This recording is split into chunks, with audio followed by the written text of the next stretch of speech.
Alright guys, last time we were discussing the rental process, and the rental process, as we discussed, has two parts to it. First of all, we secure the inventory from the owner or the landlord, and then second part is when we are dealing with a tenant. So we did pretty much in detail what we are supposed to do when we are speaking to the landlord, how we are taking the, you were not there, Farah, right? That was a very important training. हाँ, आप kiosk पे थी. So what you can do is you can just go back and see that, because it's very, very important. So we discussed what are the landlord's preferences and what you actually need to speak to them about to give them the confidence to work with you, maybe to give you the exclusivity, and also to filter out their ideal tenant that they would like to rent the property to. And then, of course, we talked about like what are the prerequisites and all.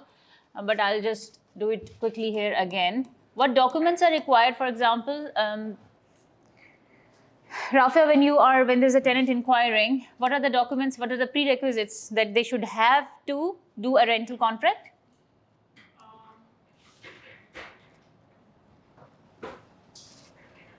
You don't know? Leave the notes. You don't know? We discussed it in detail the other day. Like, what NOC? No, I have a tenant. I'm a tenant, and I'm calling you. You're the broker, and I'm telling that I want to rent the property. What documents do you need from me? Emirates ID. What if I don't have an Emirates ID?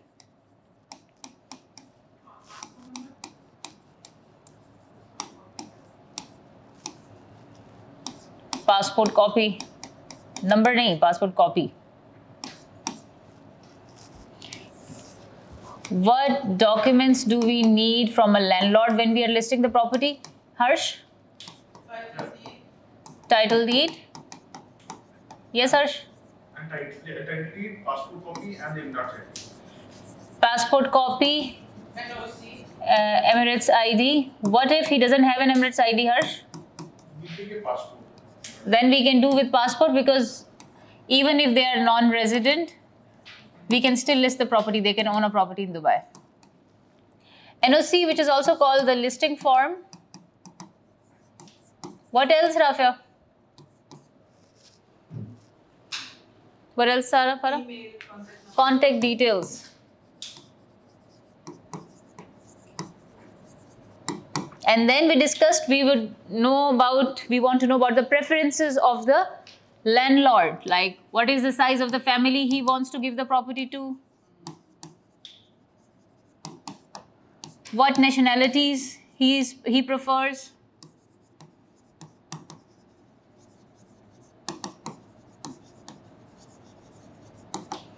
Yoshi, and whether he's okay with pets.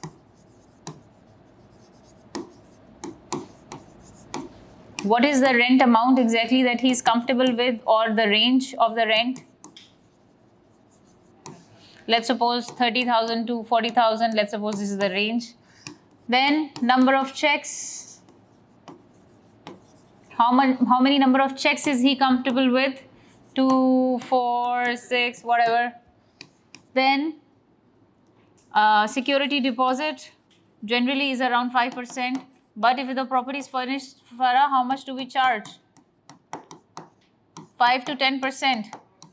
So these all things are the preferences of the landlord that you really need to filter out and understand, because if you know all of this, you will be able to, whoever is going to call you for this property, you will be able to filter them out properly, and you will present the owner with that kind of, okay, would they prefer, they prefer salaried people or businessmen?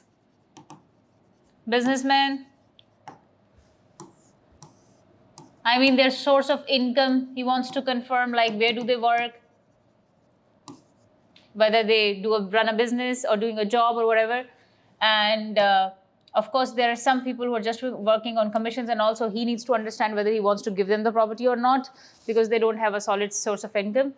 And there are some people who, let's say, wants to,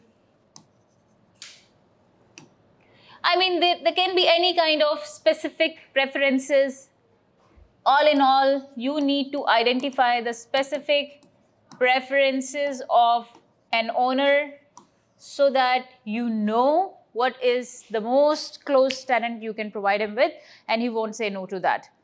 A tenant with a certain preference. Now, when we come to tenants, and we are speaking to tenants, we discussed the other day that if the tenant comes in and asks you for a property, inquires you for a property via portal and tells you that I still don't have an Emirates ID, what are we going to ask them, Rafia?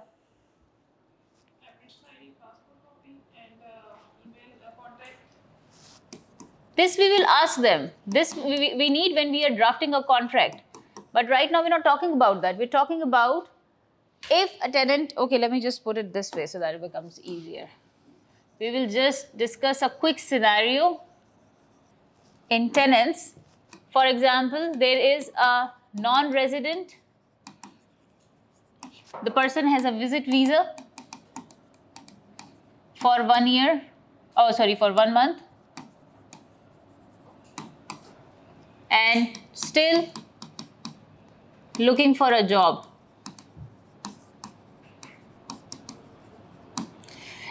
But this person has money to rent the property.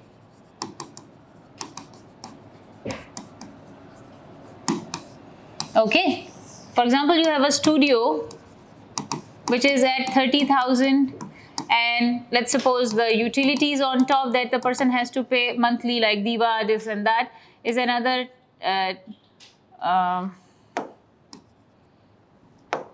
let's say 1200 dirhams.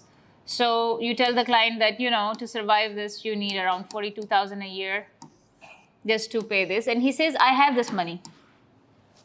Okay. But I don't have a job.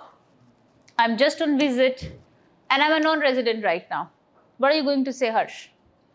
See, like, to stay, I'll just confirm with them to stay anywhere in Dubai requiring that side. If it is in process, so we can take the number of your form and we can restrict. No, so we have a situation. I understand. The situation is this: what are you going to say to the client?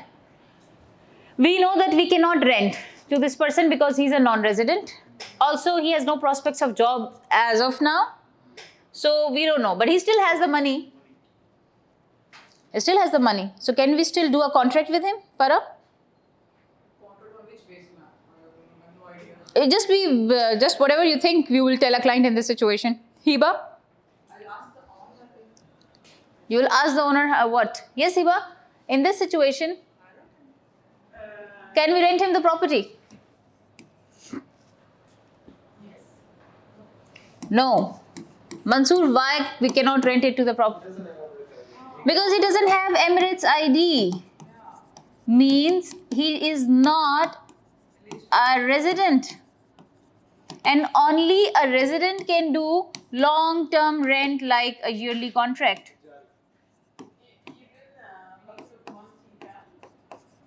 I will tell you what you're going to... Okay, so of course we have to give them an alternative, right? So we'll talk about what is alternative. You understood this? They have the money, but they don't have an Emirates ID. They can't do a contract. They can't do a yearly long contract, right? So what are we going to do? We are going to tell him something, which is what? We are going to tell him that no, you cannot rent. You cannot do a long-term lease because you are not a resident. However, in this case, what solutions does he have? He can still do a short-term rental in holiday homes, Airbnb, or let's say which is all inclusive, or hotel stay. This is all short-term rentals, right? Anything which is less than Airbnb and all might be somewhere more than 30 days and above.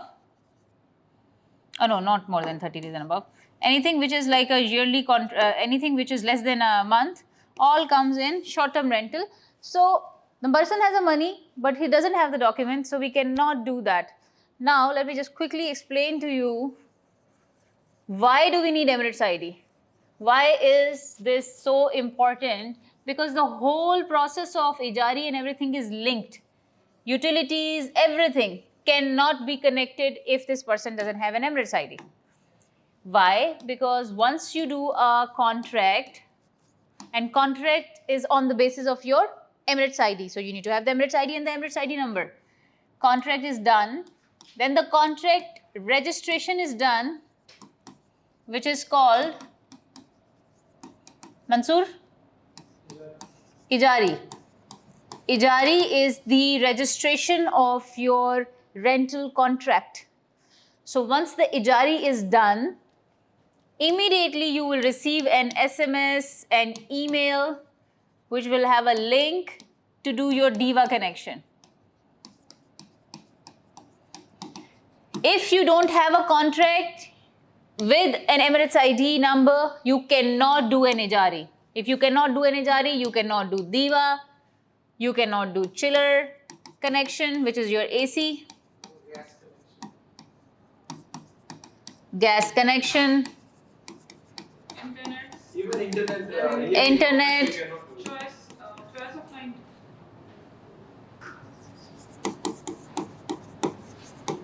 These are all still later. The most basic is what? The most basic is your electricity and water connection. Nobody can live in an apartment without electricity and water, right? And that cannot happen if you don't have an Ijari. You don't have an Ijari. If you don't have the Emirates ID, you cannot make an Ijari, and hence you cannot proceed with the rest of the process that you require to stay in an apartment properly, right? So everything is connected. So if a client comes in and says, I have the money, why are you not giving me this property? So you can explain to them that, sir, it's not in my hands. There is a process which is a technical process and we have to follow it. No matter what you can do or I can do, we cannot do the process because we need your Emirates ID number and your physical Emirates ID to do the Ijari registration contract. And as soon as the Ijari is registered, only then a link is generated to connect for DIVA connection and all. Before that, you cannot do this. And once that is done, you can then connect your AC and chiller and gas and internet and everything else. Of course, nobody wants to live in an empty apartment with no utilities connected, right? So this is the basic thing that you really need to understand and educate the tenant with. So if you receive an inquiry from somebody who is a non-resident at the moment, still looking for a job, this and that, you are going to explain this to them that for now what you can do if you don't have an Emirates ID or you don't have an Emirates ID, you might not get it for another month or two or whatever. We can, or example, let's take the second example that this tenant is new to Dubai, still on visit visa, okay, however has a job offer,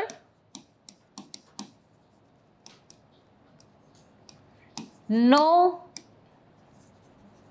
Emirates ID, no checkbook or bank account.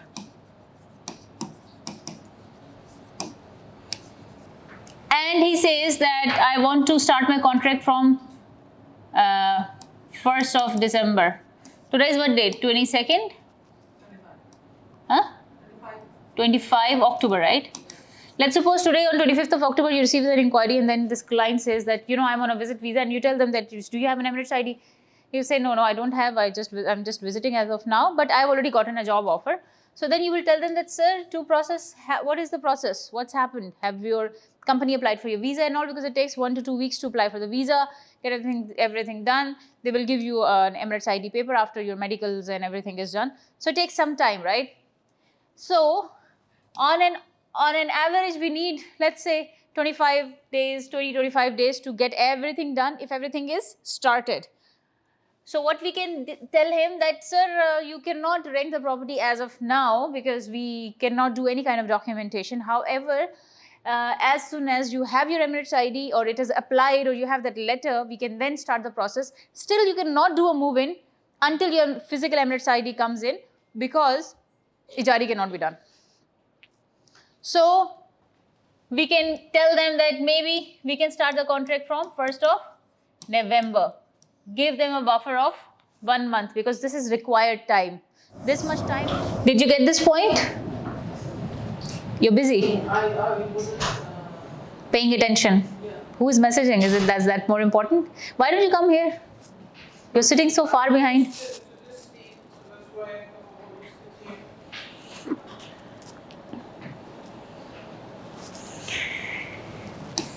So basically, if somebody already has a job offer and they have signed the contracts, this and that, then we know that within a month's time this can happen. But you need to know what's your landlord's preference.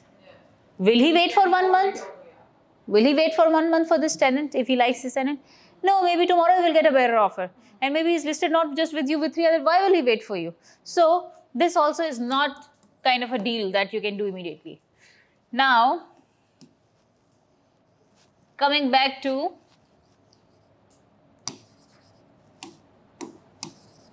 oh, what happened? Alright, what happened to my razor?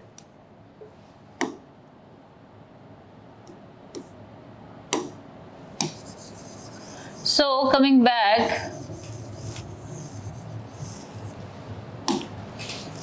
now we have received an inquiry, and Mansoor, for example, you have this property which is rented, which you have advertised for, for 60,000. Let's say it's a 1-bedroom apartment in Marina, okay, and I'm calling you for that.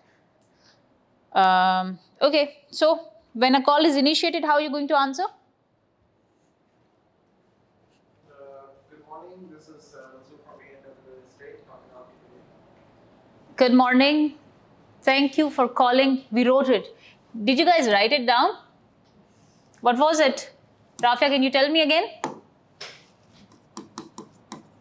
Hi, this is Rafia from ANW Training. How can I help you? So this.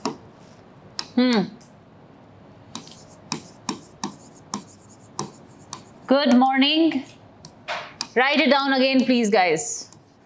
Thank you for calling ANW Real Estate.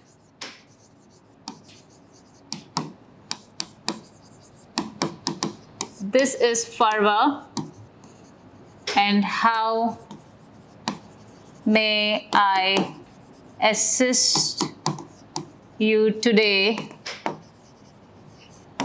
with your real estate inquiry? Or good morning. Thank you for calling. This is Farwa from ANW Real Estate. How may I assist you today with your real estate inquiry? However you want to put it, but this is the best format, the most simple, easy and quick to inform the client. What does it show, Hiba, to a client? What kind of impression does it give to a client? Formal, serious, professional. Because we are not having casual talk with clients, and we are not giving that impression as well. Whoever is calling will get to know there's somebody serious. They will not waste our time, and they will be interested to go ahead, and it gives you a very, very professional impression, so they can then take it further from there. Good morning. Thank you for calling ANW Real Estate. This is Farwa, and how may I assist you today with your real estate inquiry? You guys have written it? Very basic, but please remember, Harsh, please remember, just follow this. We're just trying to do a standard format for ease. You don't need to go and find out your own format and do this. It's very simple. This will give you the opening, what you need to deal with a client who is inquiring. Okay, so you've said that. And then, yes, I have seen your property online for a 1-bedroom apartment in Marina. I want to see this property. Sure, ma'am. The property is available, but I need some of the information from you first before we arrange a viewing. Yeah, sure. What do you need? Do you have evidence? I just got it. Yeah, I got it last week. Yes. You have the evidence ID, and okay. So I need to ask. This is the preference. This is no. This is What is the preference of the landlord? the landlord's preference. Let's say is that he prefers someone who is working for a good company and a good designation. That's the landlord's preference, and it's a 1-bedroom apartment. He doesn't want more than 3 people. maybe a couple with a kid, like that. He doesn't want very crowded or something. So yeah, ask me. So yeah, I already have Emirates ID. So when can I come in to see the property then? Can we see? Can we see it? Actually, I'm just around the area. Can I see it now, like in 15 minutes? I'm not available right now. Maybe tomorrow or during this weekend we can arrange a viewing. And during the viewing, then I can ask her about if she has a family with her. That's fine. Yeah, because the lady. But why did I ask him this question that I'm around the area and I want to view now? Is it possible? Heba? No. I created that urgency as a client. He didn't create that urgency. Exactly, I was like surprised that your first answer was no, I'm not available. It can be like that because if somebody is saying it's not practically possible for you to be there in 15 minutes, right? But this is the most number of things that we get to hear. Yeah, sure, I understand. And in real life, yes, most probably I won't be around. But how I answer, maybe I would like show that I'm handling him. Maybe I show that I'm giving him options for like to stretch the time frame for me to be there. Correct. Like for me, my first answer wouldn't be no, I'm not available. I just like play around, even though I know it's a no and I'm not available. I just give him a better reply. What will be your reply? So you wanna go? You say, well, can we stretch it a bit? I mean, by 6 would fit you. If we're talking at 3, for example. So I give myself a space to be there and ask them if they are gonna be available, and maybe say that the owner or the tenant won't be there. Actually, I need to check with them. There are so many factors that I can rely on to create like a sense of okay, hold on for a second. Yeah, so what we have to do, Hiba, on the call, you're right, few things here and there. We have to be we have to accommodate people. However, when somebody says that I'm here in 15 minutes, I'm just in the area and I was just looking at this building and all, but you're not available all the time for everybody, right? So when you're sitting in a professional setting, so you can say, unfortunately, at this point of time, I'm still in a meeting. However, I will be able to clear my schedule and come in for a viewing at 3 or 4 or 5. So you give them a choice, but you steer the conversation by taking over and saying that right now it's not possible. Or let's suppose if the client says, yes, I would like to view, but right now, let's suppose she says that my family is not around and I would like to view, but maybe I can come over the weekend on, let's say, on Sunday. So a lot of people don't want to go for viewings on Sunday. And a lot of people wants to, and the tenants mostly wants to come on Sunday. Tenants and buyers and a lot of people, they are free. Anyways, long story short is that you are going to decide, you will tell them, unfortunately, this time is not appropriate for me. I have something pre-scheduled on this time and day of the day. And however, I am available at this or this. Or if you're not sure that you will be available, you can just tell them that, thank you very much, ma'am. I will just note it down. That's your preference. However, I'll have to go back, check my schedule, and I'll clear out something. And then I'll come back to you and confirm to you over the WhatsApp that I will be available at this time or not. So that you can just handle it with some tact. So, yeah, and you have to also ask in the start. You didn't ask me. Maybe I'm an agent. What should I ask? Are you an agent? Once she has anniversary, she'll give me the anniversary. I'll see if she's an agent. No. Why do you need to wait until then to ask? You can just ask. Don't ask, are you looking for yourself or are you looking for a client? Just ask them, are you looking for yourself, ma'am? She will just probably might elaborate, no, I'm not looking for myself, I am looking for a client. Or she might say, I'm looking for no, I'm not looking for myself, I'm looking for my brother or my friend or my whatever. Maybe a lot of people inquire on behalf of people, right?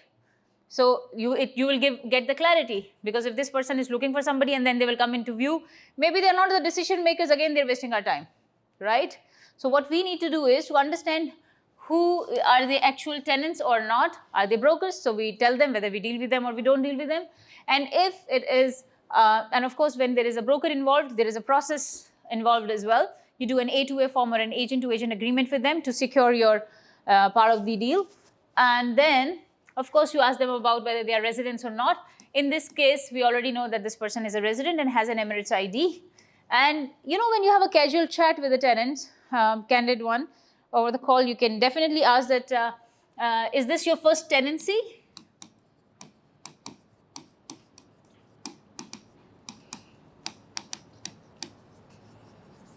What are you trying to ask? You're trying to ask, are they new to Dubai or are they not? You can ask in different ways. They will then definitely open up and say, no, I'm living here for 7 years. I am already living at this property, and I just now, the property is this. I was living in a studio previously, and now I've outgrown. I'm getting married, let's say, and I'm looking for a 1-bedroom apartment now, like that. People will tell you immediately after. But this clarity is very important. And then you can also ask, let's suppose she says that I might be moving in. I really like the pictures of the property, and does it have this view as you has shown in the pictures? I've seen that it has a picture of a view of the marina, this thing. So it actually has that view, and the property is well maintained. The property is well maintained. We have arranged maintenance after the last time. Okay, so it means that And the pictures are right. that's great, because my mom will really like it. Good person. No, but what am I telling you right now? She's coming with the home. She is coming and living with the mom, maybe. So that is what you guys have to pay attention to. So 2 people is okay. 2 people, a child. You said it's fine. But you still don't know, but that's the whole point. You can then, and let's suppose if I might ask, if I may ask, what floor is it? 31st floor. It's 31st floor. Oh, because I have kids and it's like too high for me. I'm probably looking for something which is low floor. How many family members are you? We are 4 people. I have 2 kids. 2 kids? Yes. Together. Yeah, they're like 2 and 4. And I think a very high building, a very high floor, I don't want to go because, it's very tricky with kids. They Okay, can. I think in this case, this unit is quite small for family of 4. I can show you other options as I am an area specialist. What do you mean by other options? Do you mean that 2-bedroom? My budget is not for 2-bedroom. My budget is strictly 60,000. Or a spacious 1-bedroom where the landlord is okay with big family. I will not tell her this much. Okay. So, can I put something in the balcony? Something as in what? I mean, to cover it up, maybe. It is allowed, but the landlord It is never allowed to do this. did in our house. We did, but that's not allowed as well. That's a single owner building, so it's a different story altogether. But generally, to make a change to the facade of the building, because your balcony, if you get it covered, something, so it will show from outside. It's not allowed in general. No, it's not about the owner. A single owner is a different situation, but when you are renting in a tall tower which is owned by several different individuals and there's a developer involved and all of that, it's not allowed. So, did you understand that there are so many things that you ask them over the call and they will tell you, even not without you asking. What you have to do, if you know all the preferences, you will make sure you ask them the right questions so you get to qualify or filter this tenant, that this tenant might be a good option or not. Okay? And, okay, so new to Dubai, size of family. And then, of course, when you will speak to them, you'll get to know their accent, you'll understand what kind of nationality they are. And don't ask them up front just like that, but just wait it out until you meet them to get further clarification. Or when you will, if you met them and they've liked the property and they want to post an offer, you will get to see their passport and everything else, and you'll get to know what nationalities are there. So that can also be entered into the preferences. Also, the most important question that you have to ask: when do you like to move in? Why is this important, Harsh? Because the owner have to sign a contract and start a tenancy contract on that specific date. Correct. And why is that important? For example, Also to check if my unit is empty or no, if it's not empty, when it's gonna be the end of the contract. Basically, it's important to understand, because if I'm in October today and somebody calls me and they want to move in December, I'm not going to entertain them. Or I will tell them point blank that it's a long time. Generally, people start looking for properties within 15 to 20, or let's say 30 days. Within a month's time, people start looking for properties. They don't start looking for properties 2 months ago, because you will not find anything. Whatever, nobody is going to, no owner is going to wait for 2 to 3 months for you to find, to hold on a unit for them and all. So even if they like it and even if their profile is good and this and that, nobody's going to waste a month's income, right? So that's why it's very important that you ask this question in the start. I have seen some people doing viewings, this and that, and then eventually we come to know that this person wants to move in after 3 months. So all that in vain. That's why we have to ask the right questions in the start itself, like, are you looking for yourself? Are you a resident of Dubai? What's the size of your family? Understand what's the nationality the client is. Do they have pets? Pets, very important, because a lot of buildings, mostly the buildings are, pets are not allowed in general. As per the Dubai law, you can have pets when you have a townhouse, when you're in a townhouse or a villa or open spaces, but not in apartment complexes and buildings. But in this case, there are some buildings which are very pet friendly, where the management is allowed, and then the owners also have allowed. It might be the case that a building is pet friendly, but the owner is not okay with having pets in his apartment. That's his own preference. We can't help it. So we have to. Can someone do a contract and then move in later after 3 months? It's up to Start their them. contract and pay. When does ijari happen? When you have paid for it. You are paying for 3 months. If he's moving, not moving, it's none of the landlord's concern. He has done the contract, received the money, end of story. Our documentation is complete. The person moves in. Is it a must or? Of course. No. See, if the owner is paid and Emirates ID is there and ijari is done, then the tenant wants to, if he's not here, let's suppose, and coming after 2 months, it's none of our concern. He's done the process complete. Then, what all I'm going to ask apart from this? So, is this a chiller-free building? There is not a chiller-free building. Actually, the chiller comes in Divas. Chiller comes in Diva. So, how much is the approximate Diva bill? It's around, for 1 bedroom apartment, comes around 2 years.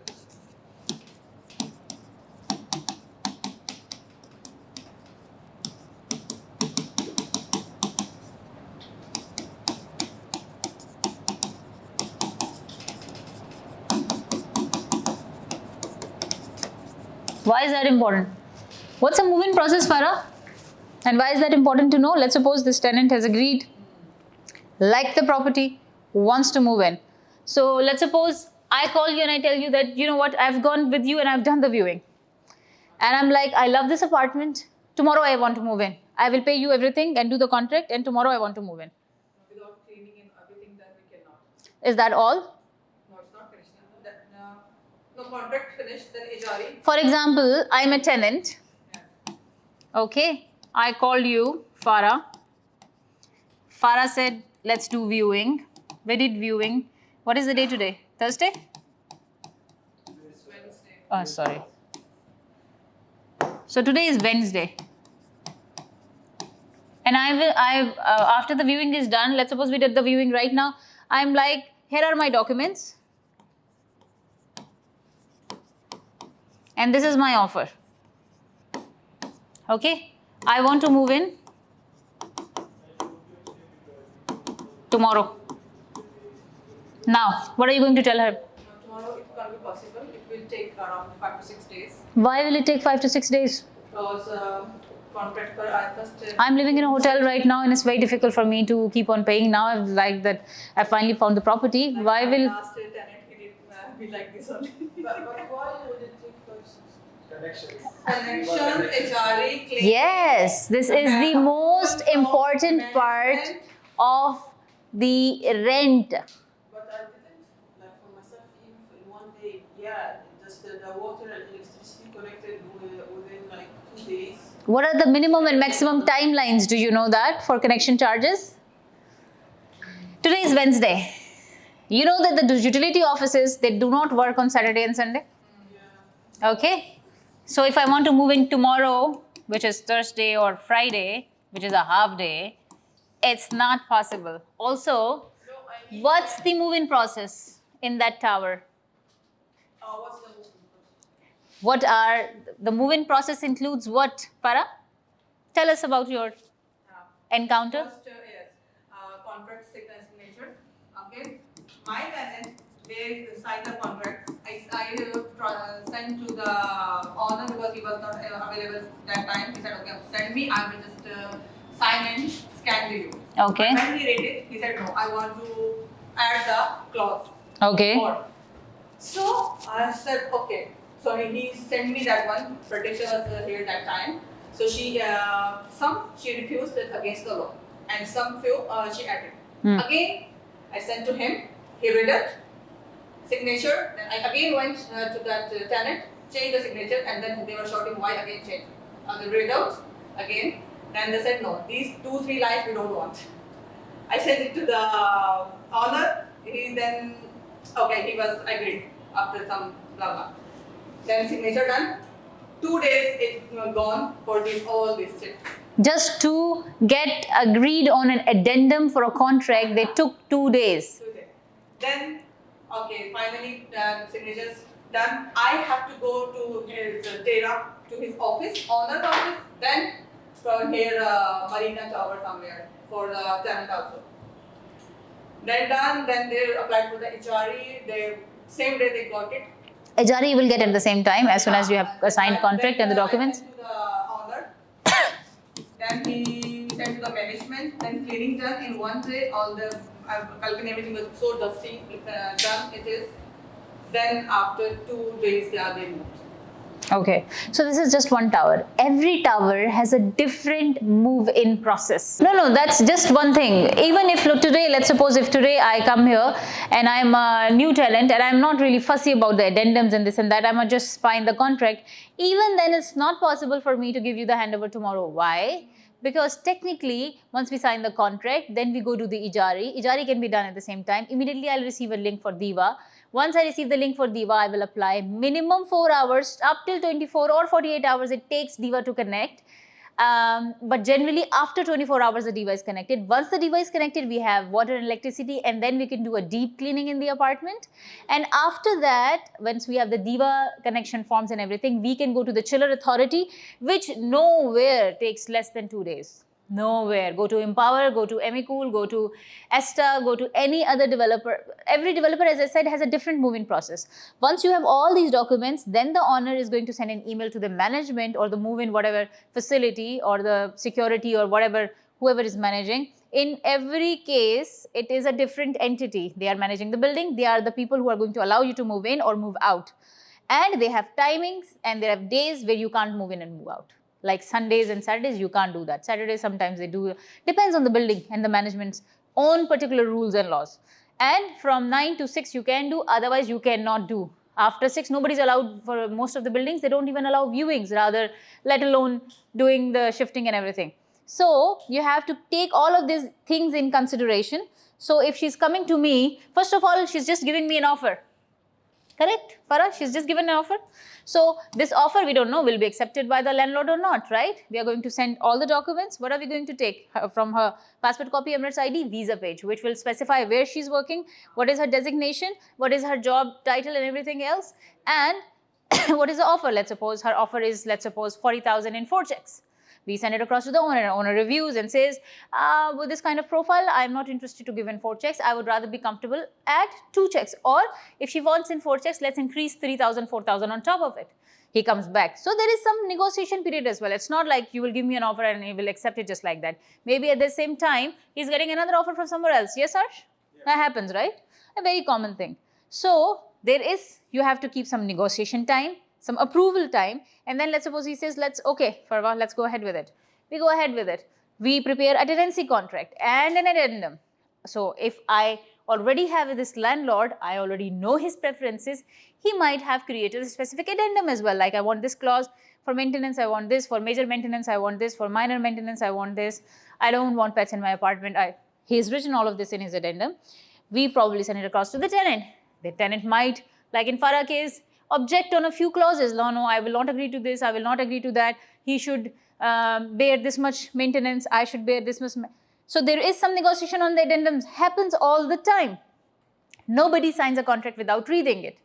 And obviously we don't write anything illegal in the contracts or anything like which is, but everybody has the preferences and choices, the landlords and the tenants, correct? So maybe they have an internal agreement that the building is chiller free, but the landlord is getting charged. So the landlord is also going to put a certain charge on the tenant, let's suppose. Let's suppose the owner is saying that he's giving a 1 month free option to the tenant in terms of rent. Maybe the landlord is giving, asking him to give a security check without that they will not cash. Yeah, there are different things where we are accommodating. So there is certain negotiation. Keep 1 or 2 days for that always. And then most of the time, one of the parties, tenants are mostly here, owners are not in Dubai. Then let's suppose if the person is sitting in Canada, it's day here and it's night over there, correct? So we have time difference as well. So all of this has to be taken into account, and you can just simply say that, madam, generally move-in process takes, keep yourself comfortable with this time, because it will create unnecessary stress and fuss for you and the other person. For both parties, it will put extra pressure. If you will just say, okay, tomorrow we will do this. It's not possible. Keep 1 week in between. 1 week will have like 5 or 6 working days. That's enough to do everything generally. Some companies take longer. Some deals take longer. Some processes take longer. So for example, a lot of things can happen in middle. For example, let's suppose we negotiate the addendum, we negotiated the deal, and the deal is okay, so we are signing the contracts. We got the contract signed, then we got the ijari done. Ijari happens at the same time. Diva connection online happens at the same time. The registration, not the connection. The connection actually happens after 24 hours. Once that has happened, then they will switch on the lights and see the taps are running or not, what is the condition of the apartment. Tenant will come, okay, this light is not working, that is not working, the tap is not working, all of that will happen, right? And then, oh, maybe there's this leakage, the AC is, and then this is just that, Diva. The AC is still not working. So you do that, and then you get the cleaning, blah, blah, blah. And then with all these documents, the tenant goes to the chiller office or whatever online submission they do, this and that. All of that happens. Then the AC starts working. They might see, oh, the cooling is not up to the mark, or there is sound in the AC, or the AC is not clean. All of that again, that can also happen. Hence, when we are taking an inventory for an owner and working on the inventory, we prep the inventory as well. We prepare the property, we get it clean, we get it maintained, we do all the basic jobs, this and that here and there. However, when you're doing viewings, the cleaning is not going to stay, it is still going to be dusty, right? Because maybe you're doing viewings for 15 days, 20 days, 1 month, right? So, yes, of course. In the start, it's the owner's job to get the property up to date and hand it over. And then once, let's suppose, chiller is also connected, so it takes 1 week's time. So you have to keep that buffer in between. And then again, we need to see, like here, a Saturday, Sunday is coming. So maybe this can only happen Monday or Tuesday. Monday or Tuesday. Why? Because Wednesday, maybe we agree to everything, and probably by the evening we sign the contract, and then next day he can do the ijari and apply for the Diva, and Saturday, Sunday, maybe the Diva will connect it, we connect it, but we still don't have AC, so we can probably call the cleaners on Monday and apply for the AC on Monday, and then on Tuesday, once this is done, at the same time we can ask the owner to send across a email to the facility that here are the documents of my new tenant, allow him to move in, and so they will say that they will send an email that, okay, I need this document, and these are the timings for move in and move out, and these are the days. A lot of people do that. They come with a truck full of stuff, 7 p.m. in the evening, and then fight with everybody. You, the broker, security, the owner. It's not much. If you have informed this, hence it's very important. I've seen a lot of brokers, very unprofessional. They do not tell this to the tenant. Then it becomes their responsibility and their problem. Hence, when we are an area specialist, we know what are the timings. We know what days they allow a move-in, move-out, what timings they allow move-in, move-out. We know what is the process, where to send the email, who to take permission from, how to apply Diva, what to do with ijari, how to apply for this, who is the chiller provider, what are the offices, what are the charges, what are the security deposits they have to have. Everything you should know. Only then you will be able to tell the client, right? When the client will say, no, why you will take 5 days? Madam, 1, 2, 3, 4, 5, because of all of this. And this is the timeline. it will take this much time to do the move-in, and then it will not be your headache. You have informed them. Then if they come at 7 o'clock, they can't call and shout at you. So, Hiba, is your answer, is this clear? That this is very important. No matter what happens, if the property is ready and everything is done, do not tell them tomorrow. It's never going to happen.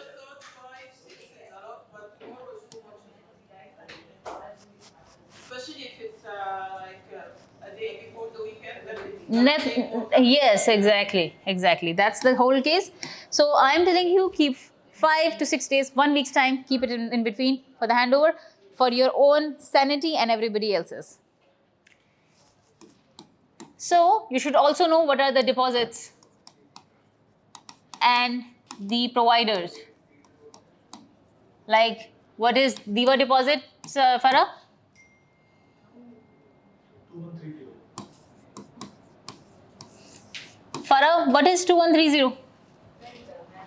So when we, Rafia, for your understanding, whenever I will do the ijari, which is the registration of the tenancy contract, I will receive an SMS. I will click on that SMS and then, or that email, it will take you to to the Diva website, which will be the Diva connection for my property that I have registered. Correct? And for registering that, I will have to pay a fee of 2,130 dirhams. Is this refundable, Harsh? Yes. It's a refundable security deposit.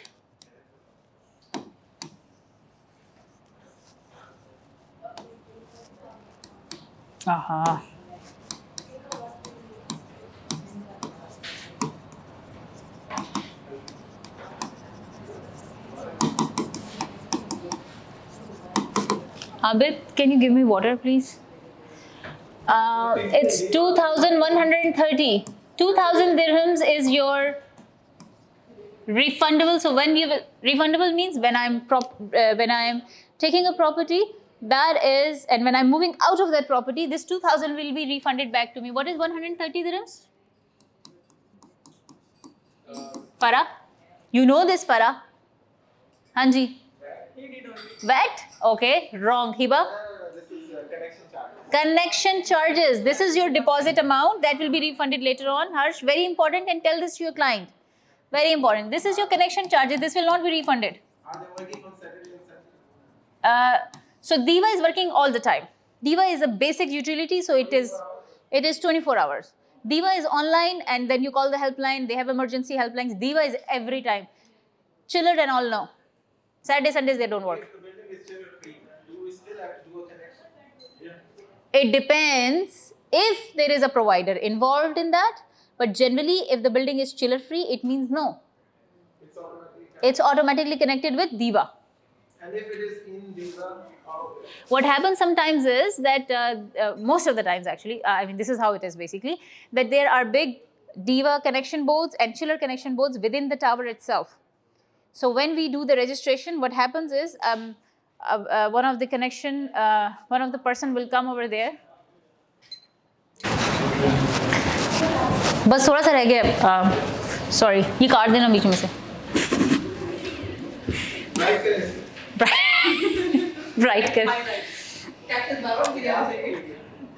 okay, so what they do is, when we do this payment and all, and we raise a complaint, what I generally advise all my clients is if they're in an emergency or an urgency, just do this. After 4 hours, call the helpline and ask them that we really want to move in quickly today by end of the day. Please kindly make sure somebody from Diva actually comes and switches on the meter from the building itself. So the security knows. So you can also inform the security that we have just moved in.